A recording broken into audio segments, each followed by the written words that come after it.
welcome again to my YouTube channel. Today we are going to start frog.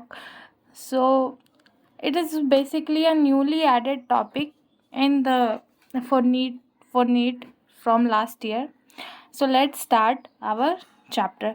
First of all start करने से पहले please video को like कर दिया करो, चैनल को सब्सक्राइब कर दिया करो और वीडियो अच्छी लगे तो कमेंट भी कर दिया करो. प्लीज़ सपोर्ट करो. नाउ चलो शुरू करते हैं. देखो, हमारा जो फ्रॉग है, बेसिकली हम लोग इंट्रोडक्शन से स्टार्ट कर रहे हैं. हमारा जो फ्रॉग है वो हम सबको पता है कि वो वाटर में भी और लैंड में भी दोनों जगह रह सकता है. इसीलिए क्लास एम्फीबिया से बिलोंग करता है. और इसका फाइलम क्या है? इसका फाइलम है कॉर्डेटा. इंडिया में जो सबसे ज़्यादा फ्रॉग के स्पीसीज़ पाए जाते हैं वो कौन से है? वो है राना टिग्रीना. ठीक है. नाउ अब हम लोग आगे आते हैं. तो सब जानते होंगे कि फ्रॉग जो है उनका कोई कांस्टेंट बॉडी टेम्परेचर नहीं होता है. उनका जो बॉडी टेम्परेचर है वो इन्वायरमेंट के टेम्परेचर के अकॉर्डिंगली शिफ्ट होता रहता है, वैरी होता रहता है. ठीक है. मतलब अगर तो ऐसे एनिमल्स को हम लोग क्या करते हैं? ऐसे एनिमल्स को या तो हम लोग कोल्ड ब्लडेड या फिर पोइकिलोथर्म्स बोलते हैं, जो अपना body temperature according to environment के टेम्परेचर से शिफ्ट करते रहते हैं. ठीक है. देखो, फ्रॉग्स के पास एक और बहुत अच्छी क्वालिटी है. फ्रॉग्स की एक और अच्छी क्वालिटी ये है कि ये अपना कलर अकॉर्डिंग टू ग्रास या फिर ये जहाँ भी रहते हैं उस हिसाब से चेंज कर सकते हैं ताकि ये अपने एनिमीज से बच सके. और इस क्वालिटी को क्या बोलते हैं? इस क्वालिटी को बोलते हैं कैमोफ्लेज. ठीक है. क्योंकि ये अपना बॉडी कलर जो है अकॉर्डिंग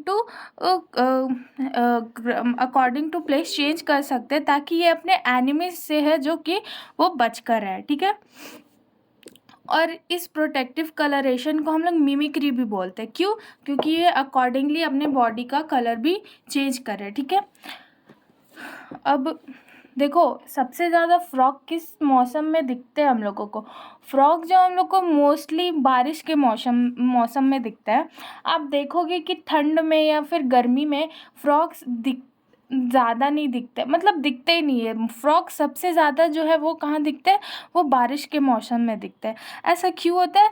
क्योंकि ये टेम्परेचर को झेल नहीं पाते, तो ये विंटर और समर में जो है वो सो जाते हैं. और विंटर और समर स्लीप को हम लोग एस्टिवेशन कहते हैं और विंटर स्लीप को हाइबरनेशन बोलते हैं. ये अपने आप को छुपा लेते हैं, समर और विंटर्स में आराम से सो जाते हैं और फिर जब बारिश का मौसम वापस से आता है तब ये बाहर निकलते हैं. तो चलो अब एनसीईआरटी भी देख लेते हैं. Frogs can live on both land and in fresh water and belong to class Amphibia of phylum Chordata. The most common species of frog found in India is Rana tigrina. बिल्कुल अभी जो भी बताया मैंने बिल्कुल सेम है. They do not have constant body temperature. इनका body temperature जो है कांस्टेंट नहीं रहता है. That is their body temperature varies with the temperature of environment. Such animals are called cold-blooded or poikilotherms. You might have also noticed changes in color of frog while they are in grasses and on dry land. ठीक है. अब हम लोग ये भी देखते हैं कि इसका कलर भी चेंज होता है जब ये ग्रासेस में होता है या जब ये लैंड में होता है. They have a ability to change color to hide them from their enemies. Called camouflage. ठीक है. ये कैमोफ्लैज है. इनके पास ये कलर चेंज करने की एबिलिटी है ताकि ये अपने आप को एनिमी से हाइड कर सके. This protective colouration is called mimicry.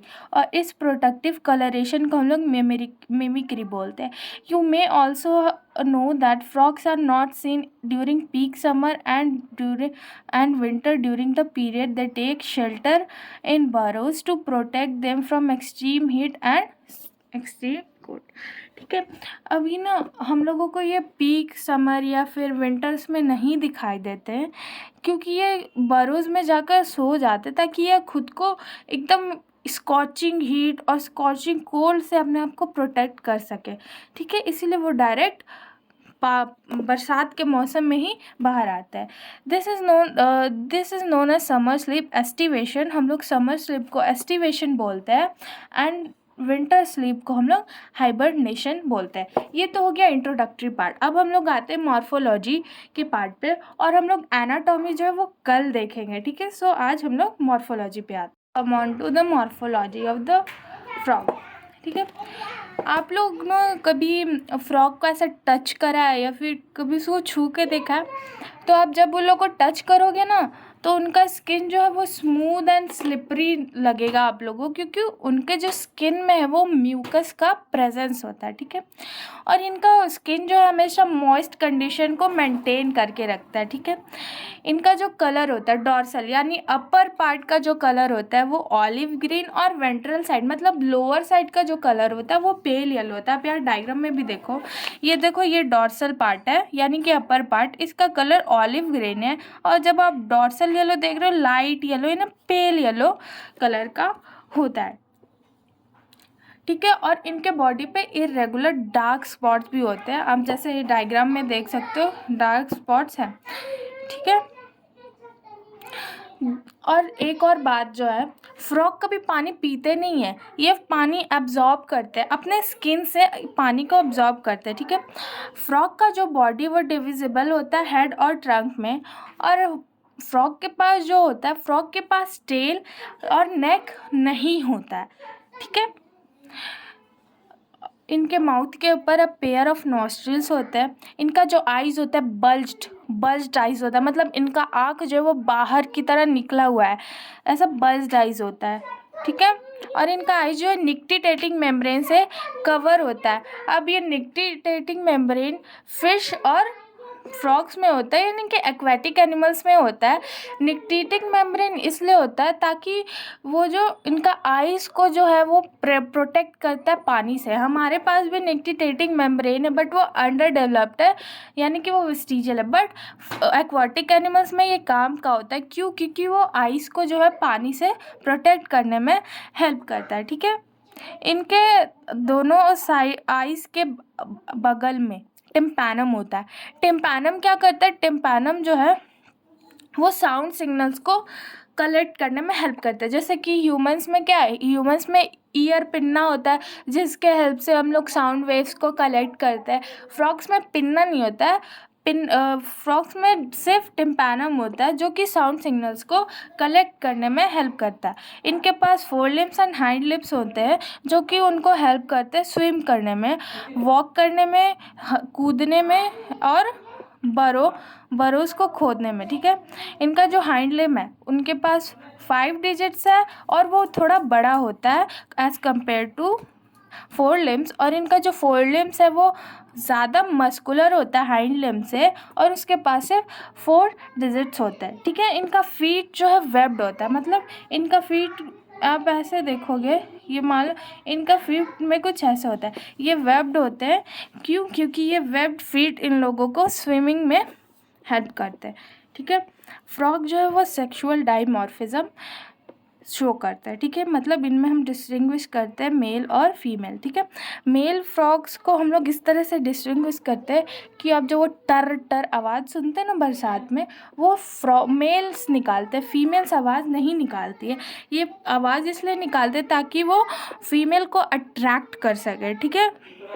और इनके पास कॉप्युलेटरी पैड होता है फर्स्ट डिजिट में जो कि फीमेल फ्रॉग्स में एब्सेंट होता है। अब हम लोग एनसीईआरटी देख लेते हैं। Have you ever touched the skin of frog? The skin is smooth and slippery due to presence of mucus. बिल्कुल इनका जो स्किन है स्मूथ है, स्लिपरी है प्रेजेंस की वजह से। Skin is always maintain in moist condition, ठीक है। इनका जो स्किन है हमेशा मॉइस्ट कंडीशन को मेंटेन करके रखता है। Colour of dorsal side of body is generally olive green. इसका जो डॉर्सल साइड का कलर ऑलिव ग्रीन है with dark irregular spots. On the ventral side, the skin is uniformly pale yellow. The frog never drinks water but absorb it through skin. Body of a frog is divisible into head and trunk. A neck and tail are absent. Above mouth, a pair of nostril is present. Eyes are bulged and covered by a nictitating membrane. Nictitating membrane that protect them while in water. On either side of eyes membranous tympanum ear receive sound signals. The forelimbs and hind limbs help in swimming, walking, leaping and burrowing. इनका जो है जो forelimbs और hand limbs हैं ये लोग को swim करने में, चलने में, कूदने में और बरोज को खोदने में, जहाँ ये सोते हैं विंटर और समर्स के टाइम पे, उसमें हेल्प करते हैं. Hind limbs end in 5 digits and are larger and muscular than forelimbs that ends in 4 digits. Feet have webbed digits that help in swimming. Frogs exhibit sexual dimorphism. Male frogs can be distinguished by the presence of sound producing vocal sacs. Male frogs में जो होता है वो vocal सैक्स होता है, जिसके help से वो टर की आवाज़ निकालते हैं, फीमेल्स नहीं निकालती है. And also copulatory pad in first digit of forelimb, और इनका जो कॉपुलेटरी पैड है वो फर्स्ट डिजिट ऑफ फोरलिम्ब में होता है, जो कि फीमेल फ्रॉग्स में बिल्कुल ही एब्सेंट होता है, which are absent in female frog. So now let's on to the short notes.